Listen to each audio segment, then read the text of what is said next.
Las estrellas se veían distintas desde la cubierta de observación del USS Intrepid. El capitán Eisenwright estaba de pie, con las manos entrelazadas a la espalda y la mirada fija en el vasto vacío del espacio. 50 años de expansión humana por todo el sistema solar habían cambiado a la humanidad. Ya no estaban confinados a la Tierra. Ahora, las colonias prosperaban en Marte. Las operaciones mineras salpicaban el cinturón de asteroides y las estaciones de investigación orbitaban los planetas exteriores. «Capitán, tiene que ver esto», dijo la teniente Olivia Martínez, con la voz cargada de tensión. Le entregó una tableta de datos que mostraba lecturas de energía inusuales en el borde del sistema solar. «Comuníqueme con el almirante Pearson», ordenó Wright. «Y llame a la doctora Collins al puente». En menos de una hora, el centro de mando del USS Intrepid bullía de actividad. El rostro del almirante Frank Pearson llenaba la pantalla principal. Su expresión era grave. «Los objetos están reduciendo la velocidad, señor», informó Martínez. «No son asteroides ni ningún fenómeno natural que hayamos registrado». La doctora Maya Collins entró apresuradamente en el puente, con su cabello oscuro recogido en una coleta hecha a toda prisa. Como la principal xenobióloga de la Tierra y especialista en primer contacto, se había entrenado para este momento toda su carrera. Sin embargo, nada podría haber preparado realmente a la humanidad para lo que estaba a punto de suceder. 7 naves, continuó Martínez. Enormes, más grandes que cualquier cosa que hayamos construido. No se están escondiendo, señaló Wright. Quieren que los veamos. Las naves alienígenas se deslizaron en el sistema solar con una gracia imposible para su tamaño. Se posicionaron en una formación que no podía confundirse con nada que no fuera deliberado. Un mensaje para la humanidad. Estamos aquí. Estamos organizados. Y somos poderosos. Cuando llegó la comunicación, fue en un perfecto inglés.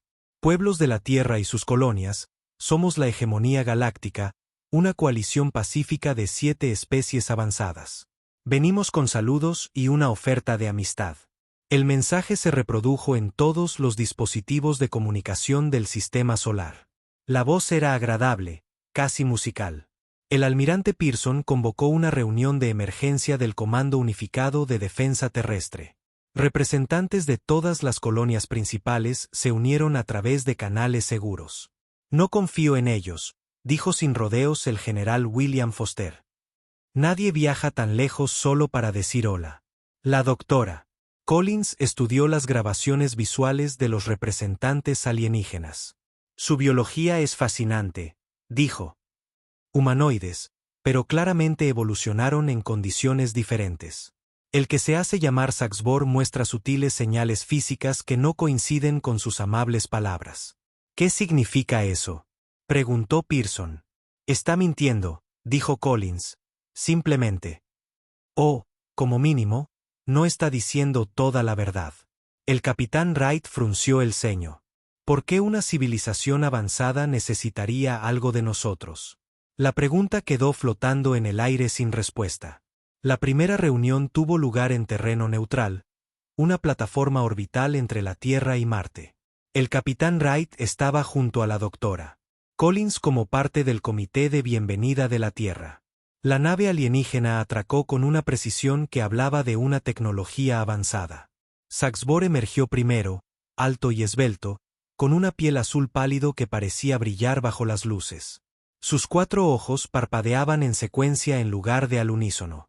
Detrás de él venían otros 2 de diferentes especies, uno con piel escamosa y otro que parecía casi de estructura cristalina. «Capitán Wright», dijo Saxbor, extendiendo una mano de 3 dedos. «Nos complace conocer a la humanidad cara a cara». Wright estrechó la mano ofrecida. «Bienvenidos al Sistema Sol». El intercambio diplomático fue cortés pero cauteloso. Los alienígenas hablaron de comercio, intercambio cultural y de compartir tecnología.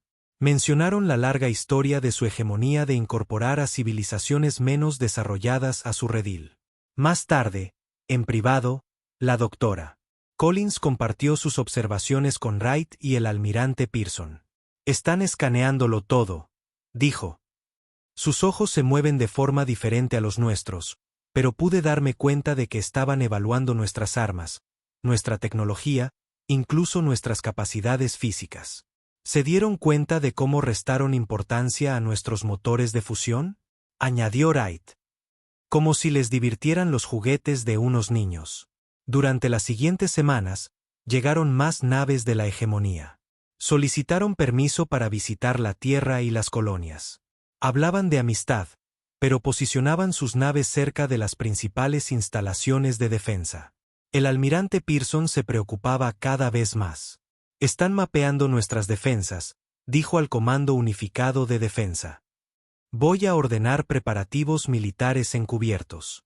Nada agresivo, pero quiero que estemos listos». El punto de inflexión llegó durante una cena diplomática a bordo del USS Intrepid. Saxborg, ligeramente afectado por el vino terrestre, habló con más libertad que antes. «Su civilización tiene un gran potencial», le dijo a la doctora Collins. «Bajo la guía adecuada, los humanos podrían convertirse en un miembro valioso de la hegemonía en solo unas pocas generaciones». «¿Y qué implica exactamente ser miembro?», preguntó ella con cuidado. «Protección, dirección, un propósito». Saxborg sonrió, mostrando unos dientes demasiado perfectos para ser naturales. «A cambio de un acceso razonable a sus recursos, por supuesto, y la aceptación del gobierno de la hegemonía en ciertos asuntos». La doctora Collins mantuvo su sonrisa profesional, pero su mirada se encontró con la del capitán Wright al otro lado de la sala. El mensaje era claro. Sus sospechas estaban confirmadas. Esa noche, el almirante Pearson recibió una transmisión de uno de sus agentes de inteligencia del espacio profundo. El agente se había infiltrado en las comunicaciones de la hegemonía y había descubierto información inquietante. Otras 2 especies habían sido acogidas en la hegemonía durante el último siglo. Ninguna seguía siendo verdaderamente independiente. «Lo llaman adquisición suave», informó el agente. «Primero viene la presión diplomática, luego la dependencia económica y finalmente, la ocupación militar si es necesario. Pero siempre termina de la misma manera, con una subyugación completa». A la mañana siguiente, los representantes de la Tierra retrasaron la firma de cualquier acuerdo, citando la necesidad de un estudio más profundo. Los embajadores de la hegemonía mantuvieron su comportamiento agradable, pero algo frío se instaló en sus ojos. Mientras Saxborg regresaba a su nave, activó un canal de comunicación privado con sus superiores. «Los humanos están resultando ser un poco más cautelosos de lo previsto», informó. «Pero siguen siendo dóciles y tecnológicamente inferiores. Sus defensas son primitivas, sus armas ridículas. La colonia más grande tiene menos de 50.000 habitantes». La voz que respondió era profunda y resonante. «¿La adquisición sigue siendo recomendable?». «Absolutamente», respondió Saxborg. «Este sistema es rico en recursos y los humanos serán trabajadores adecuados. Su resistencia sería insignificante. La Tierra será una adquisición sencilla. Procedan según lo planeado». Entonces, el capitán Wright se paró de nuevo ante la ventana de observación del USS Intrepid, observando las naves de la hegemonía en órbita alrededor de la Tierra. No sabía lo que los alienígenas se decían entre sí, pero sabía cuál sería la respuesta de la humanidad. Habían enfrentado desafíos antes: enfermedades, guerras, desastres climáticos, y habían sobrevivido. Enfrentarían este desafío también. «Capitán», llamó la teniente Martínez desde atrás. «El almirante Pearson ha emitido el estado de alerta para todas las naves y colonias. Debemos prepararnos para una posible acción hostil». Wright asintió sin girarse. «Envíe un mensaje a la base lunar. Dígale al Dr. Carter que active el proyecto Harbinger». «Sí, señor», respondió Martínez. «¿Cree que realmente nos atacarán?». Ahora, Wright sí se giró, su rostro resuelto en la tenue luz del puente. «Creen que somos débiles, teniente. A lo largo de la historia humana, ese siempre ha sido un error peligroso. Pasaron 3 meses desde el primer contacto con la hegemonía galáctica. La tensión crecía con cada día que pasaba. En la luna de la Tierra, dentro de la fuertemente custodiada base lunar, el Dr. Sam Carter trabajaba sin descanso. Su laboratorio estaba lleno de equipos extraños, mitad tecnología humana, mitad algo completamente diferente. ¿Cuánto tiempo más?, preguntó el almirante Pearson, que había venido personalmente para comprobar el progreso. El Dr. Carter levantó la vista de su trabajo, con ojeras oscuras bajo los ojos. 2 días más, quizás 3. Puede que no tengamos tanto tiempo, dijo Pearson en voz baja. Al otro lado de la luna, la teniente Olivia Martínez estudiaba las pantallas tácticas a bordo del USS Intrepid. Las naves de la hegemonía habían cambiado sus posiciones de nuevo. Ahora estaban dispuestas en lo que ella reconoció como una formación de ataque. Capitán Wright, llamó. Se están moviendo de nuevo. El capitán Eisenwright se unió a ella frente a la pantalla. Han terminado de esperar, dijo. Informe a todas las naves y colonias que se preparen para un posible enfrentamiento. En órbita sobre la Tierra, Saxborg se reunió con los otros representantes de la hegemonía. Los humanos han demorado lo suficiente, dijo. Rechazan nuestras generosas ofertas de protección. El Consejo Supremo ha autorizado la adquisición por la fuerza. Kreltos, el estratega militar, asintió con la cabeza. Su piel de reptil brillaba bajo las luces artificiales. Nuestro análisis muestra que su capacidad militar es mínima. Sus naves son lentas y están mal armadas. Sus armas utilizan proyectiles primitivos y sistemas de energía básicos. ¿Con qué rapidez podemos asegurar el planeta?, preguntó otro representante. Con ataques quirúrgicos a sus principales instalaciones militares, la resistencia debería colapsar en horas, respondió Kreltos. Control total en días. En la Tierra, la doctora Maya Collins entró corriendo al cuartel general del Comando Unificado de Defensa. Había estado analizando las comunicaciones entre las naves de la hegemonía.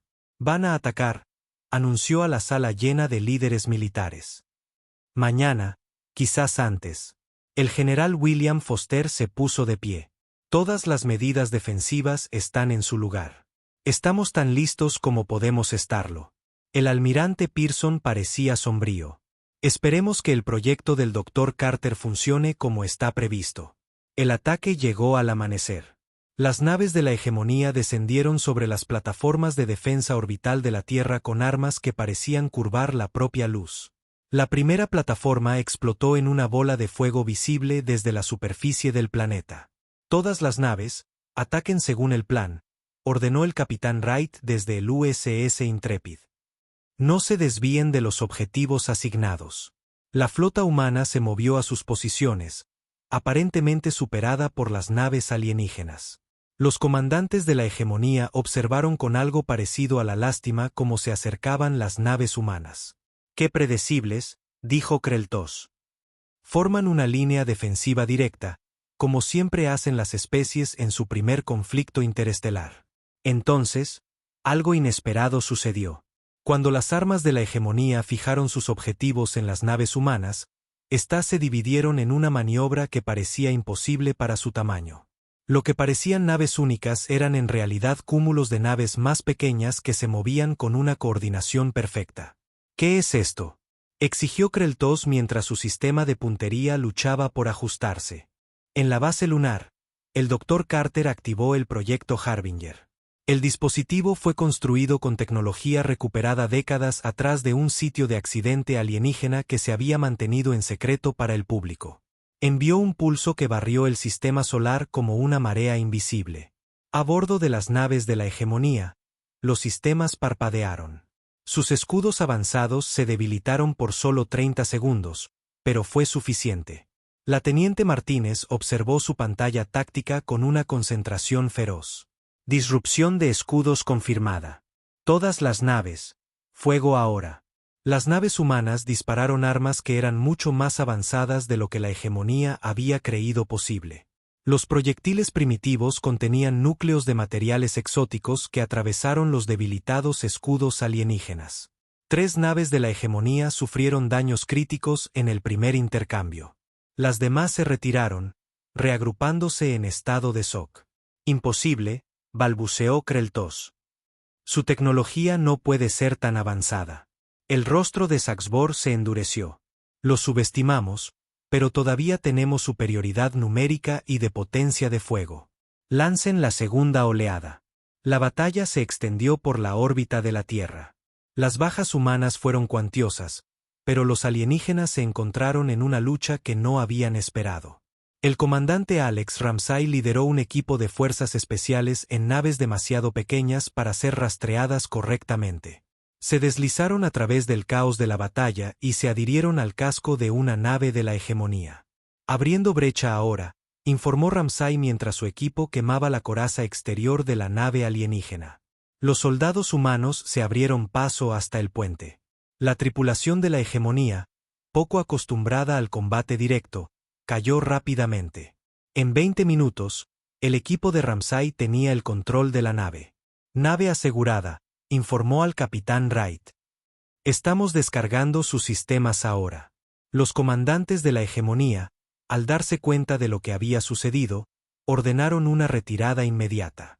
Sus naves restantes se retiraron hasta el borde del sistema solar. Tras la batalla, el almirante Pearson se reunió con los líderes de la Tierra. El ambiente era sombrío a pesar de su inesperado éxito. Ganamos esta batalla, dijo Pearson. Pero su flota completa regresará. Esto era solo una pequeña fuerza. ¿Cómo lo hicimos?, preguntó uno de los líderes civiles. ¿Cómo resistimos su tecnología? La doctora Collins dio un paso al frente. Por dos razones. Primero, tuvimos el trabajo del Dr. Carter con la tecnología alienígena que recuperamos hace 30 años de ese accidente en el Pacífico. La hemos estado estudiando en secreto, preparándonos para esta posibilidad. ¿Y la segunda?, preguntó otro líder. No entienden cómo luchamos, dijo el capitán Wright. Esperaban que siguiéramos la doctrina militar estándar que ellos conocen. Pero los humanos hemos luchado entre nosotros durante miles de años. Hemos desarrollado estrategias que nunca antes habían visto. En la nave capturada de la hegemonía, la teniente Martínez encontró algo interesante en sus comunicaciones. Están confundidos, le dijo a Wright. Escuche esto. La grabación reprodujo la voz de Kreltos hablando con quienes debían ser sus superiores. Estos humanos no luchan como una civilización que nunca ha enfrentado una guerra interestelar. Luchan como si nos hubieran estado esperando.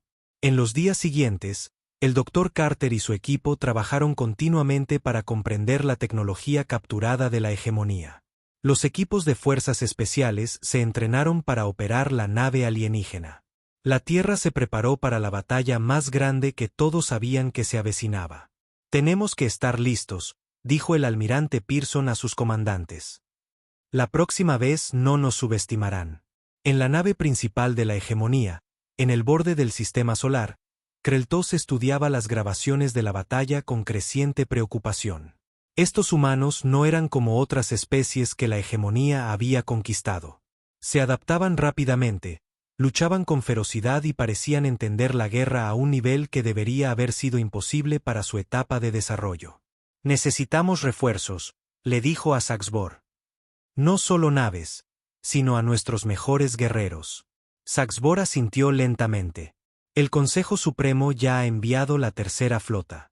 Llegarán en 8 días terrestres. ¿Será suficiente?, se preguntó Kreltos, más para sí mismo que para su compañero. Ninguno de los dos dijo lo que ambos estaban pensando.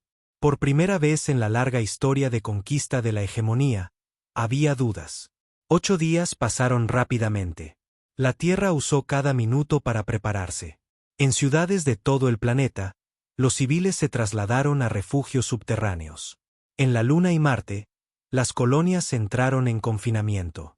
La nave alienígena capturada proporcionó información valiosa, pero no el tiempo suficiente para comprender completamente la tecnología de la hegemonía. Jack Nelson era solo un ingeniero de minas antes de la invasión. Ahora estaba en un taller lleno de equipos que habían sido construidos para extraer mineral, no para luchar en guerras.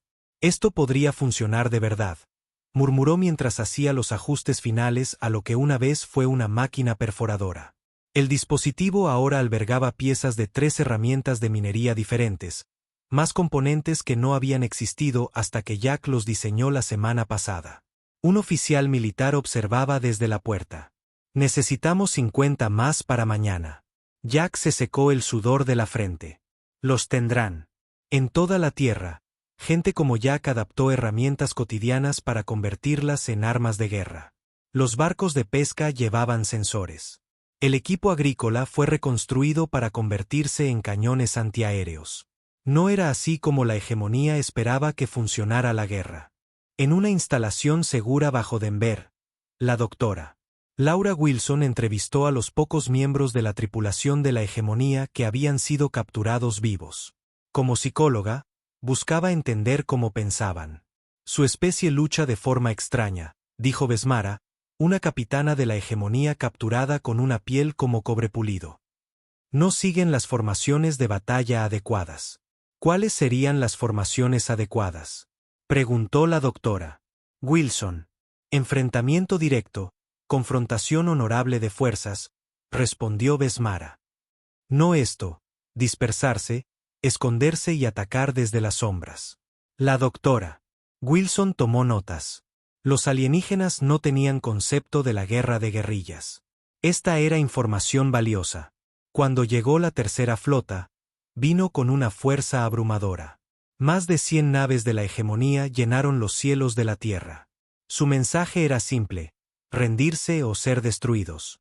La respuesta de la Tierra llegó en la forma del general William Foster activando la nueva red de defensa del planeta. Miles de pequeños drones no tripulados se lanzaron desde lugares ocultos. No eran lo suficientemente potentes como para destruir las naves alienígenas, pero confundieron los sensores y los sistemas de puntería de la hegemonía. Comiencen la invasión, ordenó el comandante de la hegemonía.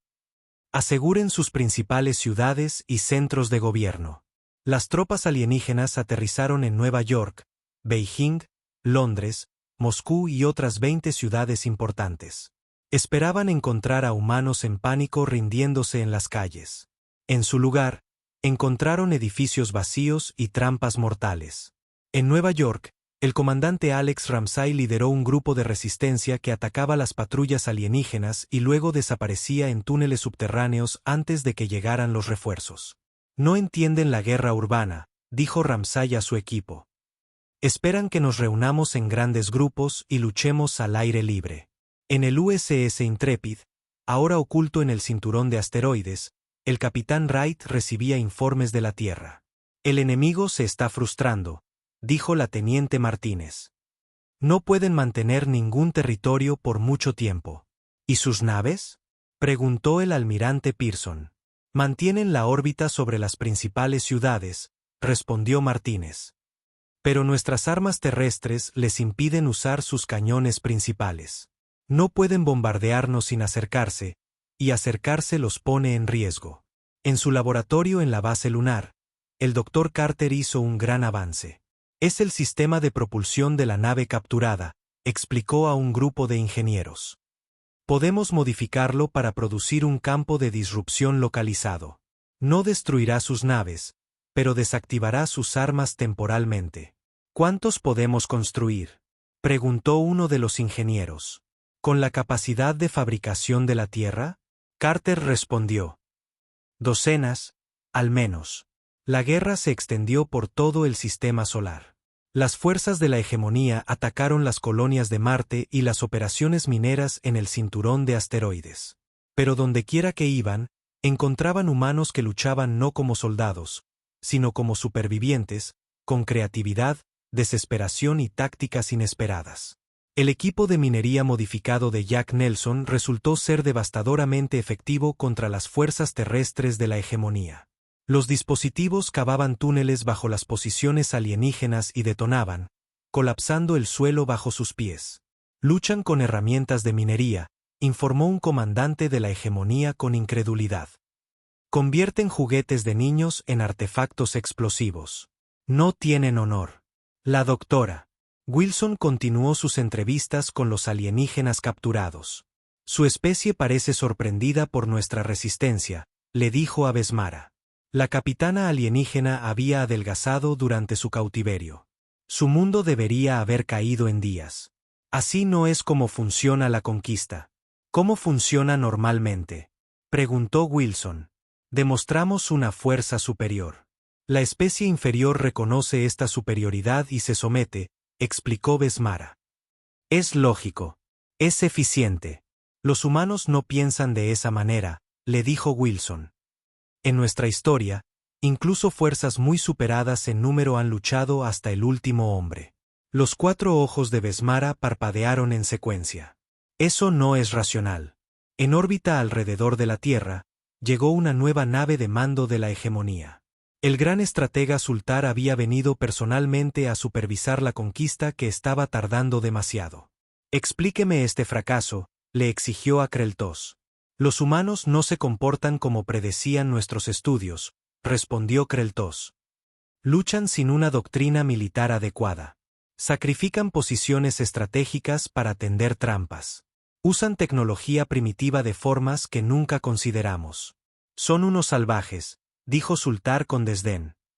Aumenten nuestras fuerzas, destruyan sus ciudades si es necesario. Pero la hegemonía estaba aprendiendo una dolorosa lección sobre la humanidad. Destruir una ciudad no quebrantaba la resolución humana. La fortalecía. Cada ataque solo aumentaba la determinación de la Tierra para contraatacar. En sus aposentos privados, Besmara llevaba un diario de sus observaciones sobre los humanos. Escribió: pierden batallas, pero luchan más duro. Pierden ciudades, pero no se rinden. ¿Qué tipo de evolución produce tal tenacidad? 3 meses después de la invasión total, la hegemonía controlaba menos territorio que en la primera semana. Sus bajas aumentaban, sus líneas de suministro se extendían peligrosamente. En la base lunar, el equipo del Dr. Carter completó el primer lote de generadores de campo de disrupción. Las naves restantes de la Tierra fueron equipadas con los dispositivos, al igual que las naves de la hegemonía capturadas que las tripulaciones humanas habían aprendido a pilotar. Estamos listos para un contraataque, dijo el almirante Pearson al Comando Unificado de la Tierra. Por primera vez, podemos llevarles la lucha a ellos. El capitán Wright estudió los planes de batalla. Esto es arriesgado. Si comprometemos nuestras reservas y fallamos. No fallaremos, dijo la teniente Martínez con una certeza feroz. Hemos estudiado sus tácticas durante meses. Son predecibles. No se adaptan. El contraataque comenzó al amanecer. Las fuerzas de la Tierra atacaron las posiciones de la flota de la hegemonía con una coordinación perfecta. Los campos de disrupción funcionaron incluso mejor de lo esperado, dejando a las naves alienígenas indefensas durante minutos cruciales. El comandante Ramsay lideró partidas de abordaje en 3 naves de mando de la hegemonía. Los alienígenas lucharon valientemente, pero no estaban preparados para el combate cuerpo a cuerpo con humanos que habían estado luchando por sus hogares durante meses. Al final del día, 7 naves importantes de la hegemonía habían sido capturadas o destruidas. El resto se retiró a órbitas más altas, fuera del alcance de las nuevas armas de la Tierra. En su centro de mando, el gran estratega Sultar se enfrentaba a una situación que su especie nunca había encontrado en miles de años de conquista. Estamos perdiendo, dijo simplemente a sus oficiales. Contra una especie que apenas ha logrado los viajes espaciales. ¿Qué haremos?, preguntó Kreltos. La respuesta de Sultar fue fría. Solicitar permiso al Consejo Supremo para usar armas de nivel de extinción. Estos humanos son demasiado peligrosos para permitir que existan. La noticia de la solicitud de la hegemonía de armas de nivel de extinción llegó a la Tierra a través de una fuente inesperada. Una pequeña nave exploradora de la hegemonía se acercó al USS Intrepid con los escudos bajados y las armas desactivadas. Están transmitiendo en todas las frecuencias, informó la teniente Martínez al capitán Wright. Es una advertencia. El mensaje provenía de un oficial subalterno a bordo de la nave de mando de Sultar. El alienígena, que se hacía llamar Nesval, había sido testigo de la solicitud de armas aniquiladoras de planetas y no podía quedarse de brazos cruzados mientras una especie entera era aniquilada. El capitán Wright transmitió inmediatamente la información al almirante Pearson y al Comando Unificado de la Tierra. Tenían días, quizás horas, antes de la respuesta del Consejo Supremo. Necesitamos atacar ahora, instó el general Foster, antes de que lleguen esas armas. En la sala de guerra bajo lo que quedaba de Washington, D.C., la directora Patricia Kelly, de la División de Inteligencia de la Tierra, presentó un plan audaz.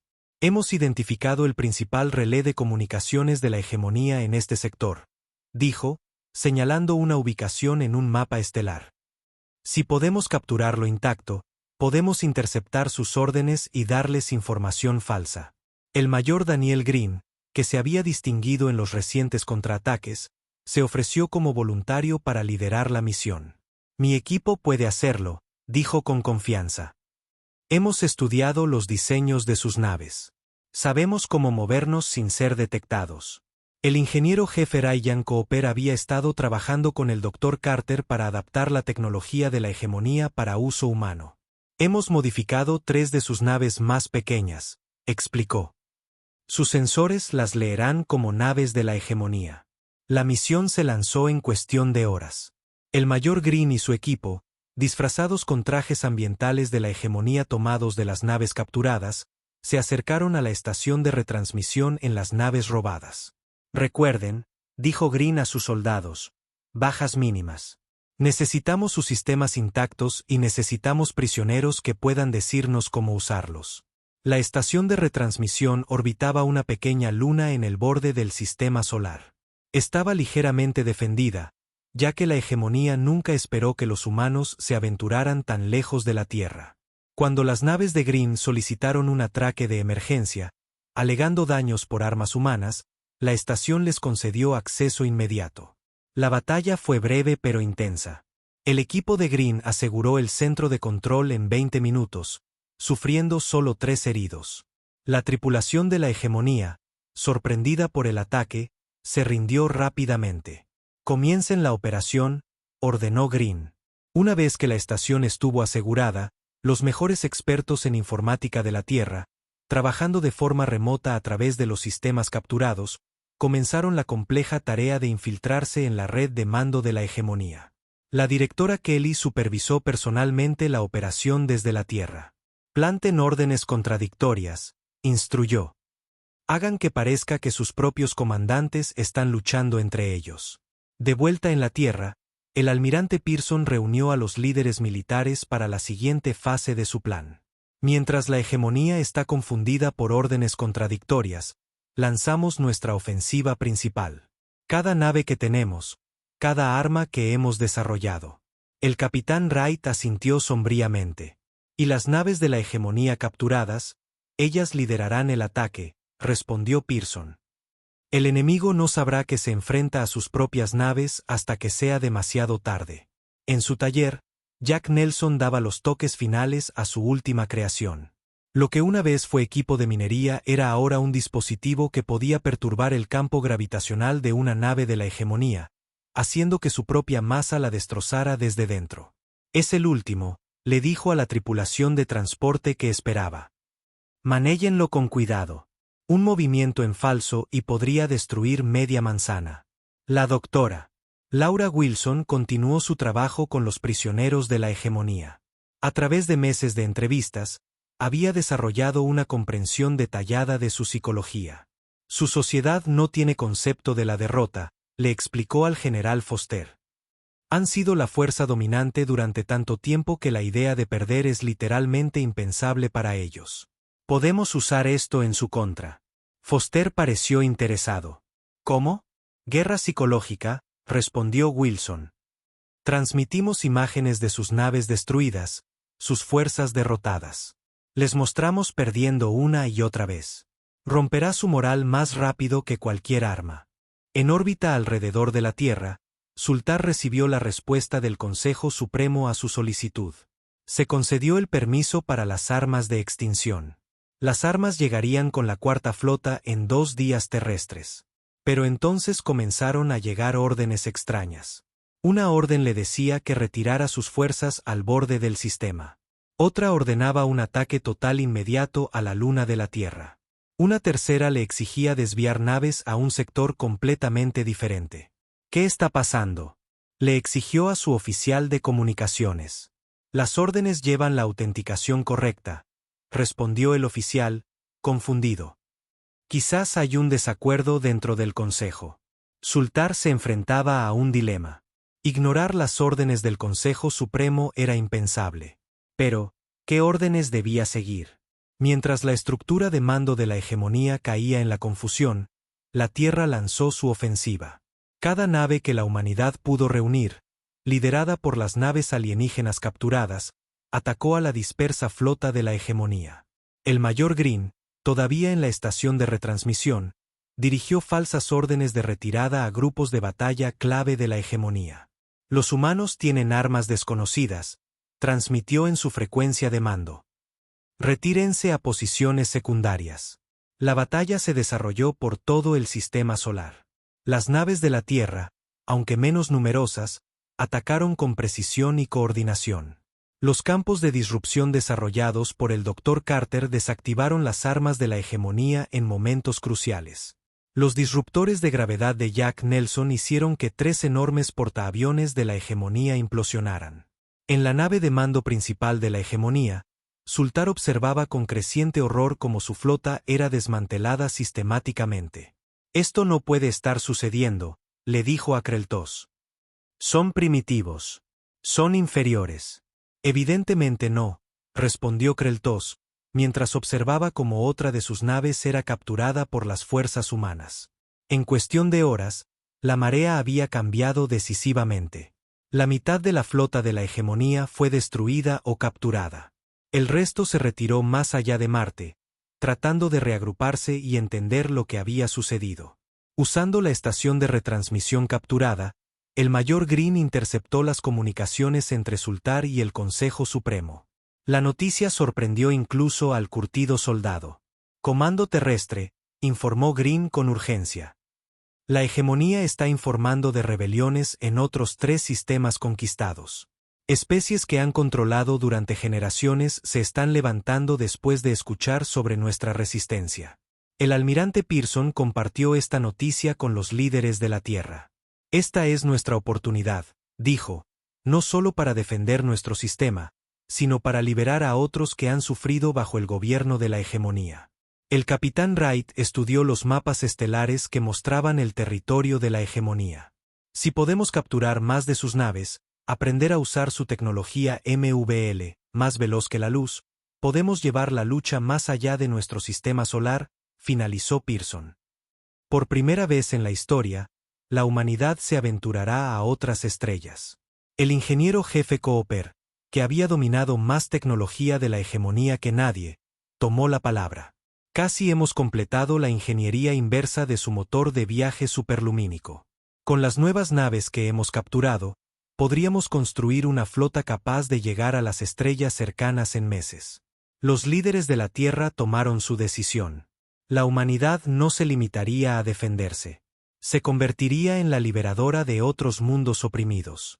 Mientras comenzaban los preparativos para la primera misión de la humanidad más allá del sistema solar, el gran estratega Sultar envió un último mensaje al Consejo Supremo antes de que su nave saltara a velocidad superlumínica, huyendo del contraataque humano.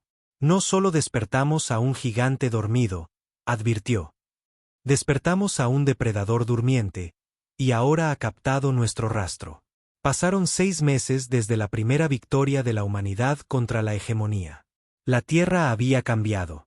Las ciudades estaban siendo reconstruidas. Las cicatrices de la guerra permanecían, pero había un nuevo sentido de propósito. La humanidad ya no estaba sola en el universo y ya no estaba confinada a un solo sistema solar.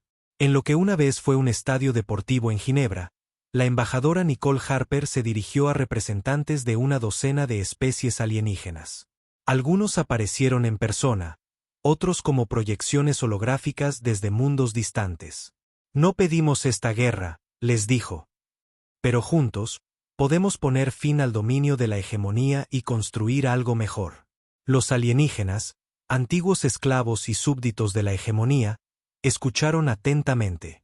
Algunos habían estado luchando contra sus opresores durante generaciones. Otros solo habían encontrado recientemente el coraje para rebelarse después de escuchar sobre la resistencia de la Tierra. «Los humanos luchan de manera diferente», dijo un ser alto y larguirucho con piel como corteza de árbol. «Nos mostraron que la hegemonía puede ser derrotada. En el espacio, Una flota como la Tierra nunca antes había visto estaba tomando forma. Naves humanas volaban junto a naves de otras 5 especies. El comandante de la flota, Kevin Phillips, inspeccionó las fuerzas reunidas desde el puente del USS Intrepid, ahora reconstruido y mejorado con tecnología alienígena. Informe de estado, solicitó Phillips a su segundo al mando. Todas las naves informan estar listas, respondió la teniente Martínez, ahora vistiendo el uniforme de un oficial superior. Las naves rexianas tienen los motores más rápidos. Las naves Valari tienen los escudos más fuertes. Nuestras naves llevan las armas más pesadas. Phillips asintió con satisfacción. ¿Y la nueva arma del Dr. Barnes instalada en nuestras naves de vanguardia? Confirmado, dijo Martínez. Si funciona como fue diseñada, neutralizará sus principales sistemas de defensa. El Dr. Eric Barnes se había basado en el trabajo del Dr. Carter, desarrollando un nuevo tipo de campo de disrupción que podría desactivar permanentemente la tecnología de escudos de la hegemonía. El arma nunca había sido probada en combate real, pero las simulaciones por computadora mostraban resultados prometedores. La flota de la coalición partió del sistema solar de la Tierra utilizando motores MVL de la hegemonía obtenidos por ingeniería inversa. Su destino, los mundos centrales de la hegemonía, el corazón del imperio que había intentado conquistar la Tierra.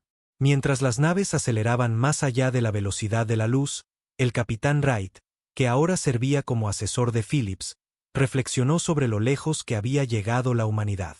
Hacía solo un año, los humanos nunca se habían aventurado más allá de su propio sistema solar.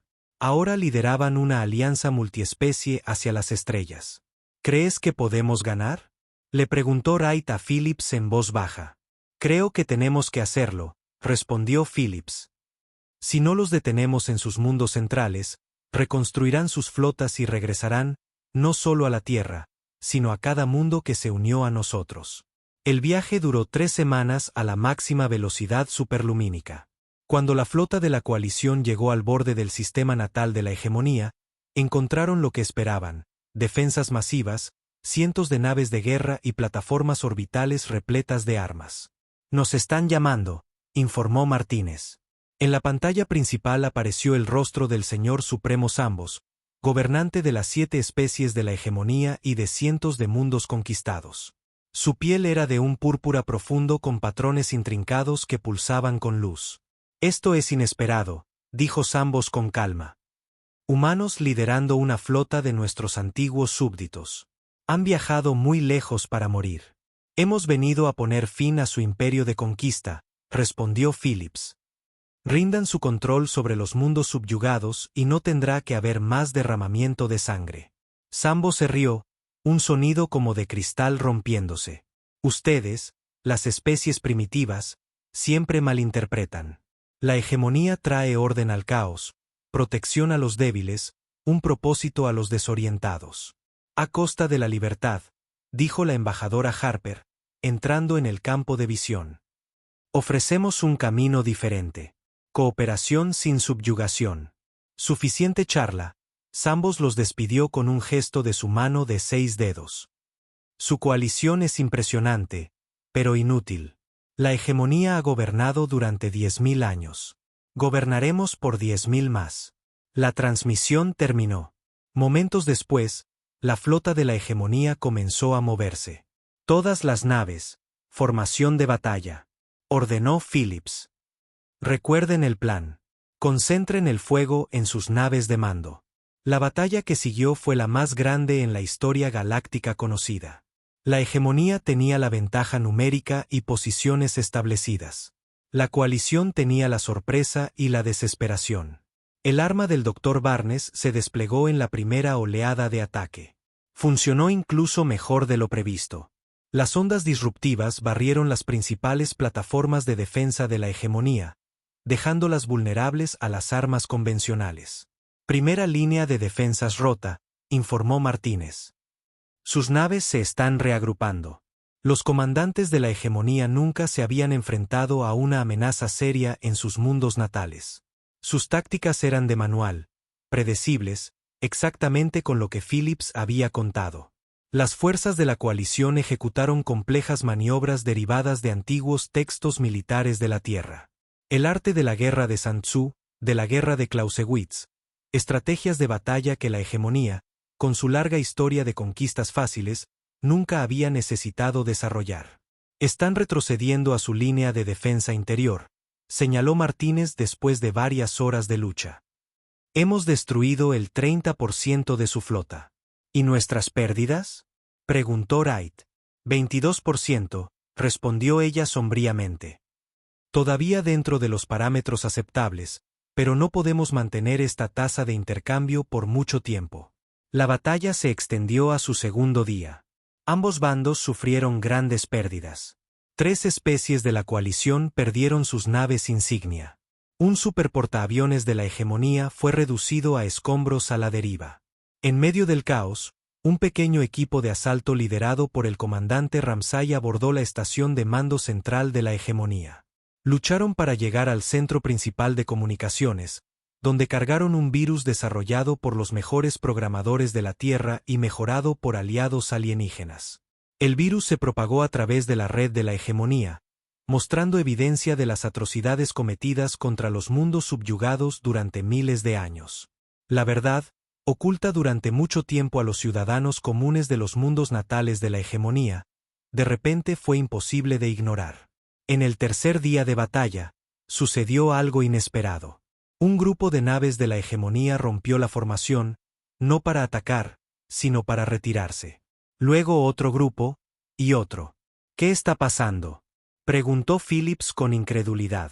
Transmisión entrante, anunció Martínez. Desde dentro de la ciudad capital de la hegemonía. La pantalla mostró a un oficial diferente de la hegemonía, no a ambos.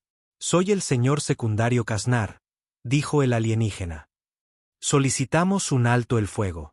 Muchos de nuestra gente han visto la evidencia de los crímenes de nuestro líder y se niegan a seguir luchando.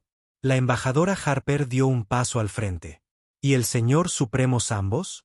Bajo arresto, respondió Kasnar. Hay disturbios civiles en nuestros mundos.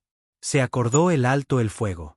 Las fuerzas de la coalición entraron en la capital de la hegemonía como pacificadores, no como conquistadores. La embajadora Harper se reunió con representantes de las 7 especies de la hegemonía. Podrían destruirnos ahora, observó Kasnar. Su coalición controla nuestras defensas. Nuestras flotas están dispersas o rendidas. No vinimos para eso, respondió Harper. Vinimos a poner fin a un imperio, no a empezar uno nuevo. En los días siguientes, se formó un nuevo Consejo Galáctico con representantes de todos los mundos, tanto de los antiguos conquistadores como de los conquistados. Los 10.000 años de dominación de la hegemonía terminaron, no con su extinción, sino con su reforma. En la cubierta de observación del USS Intrepid, el capitán Wright estaba junto a la embajadora Harper, mirando el mundo natal de la hegemonía. ¿Crees que durará?, preguntó Wright. ¿Esta paz? Harper sonrió levemente. Eso depende de todos nosotros ahora. Pero ya han visto lo que pasa cuando subestiman la furia de la humanidad. No creo que vuelvan a cometer ese error.